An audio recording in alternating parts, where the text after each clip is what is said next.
So ito na nga, no, mga kaibol.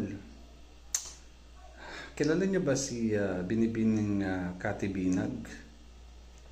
Siya lang naman yung isa sa best example, no, mga kaibol, na nagpapakatuta dito sa China.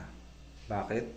Kasi naman, imbis na kundinahin, no, itong Chinese embassy, no, dahil sa panghihimasok sa ating karapatang pantao na makapagsalita bilang Pilipino, tila ba parang pinagtatanggol niya pa ito laban sa kapwa niya Pilipino. Paano ko nasabi?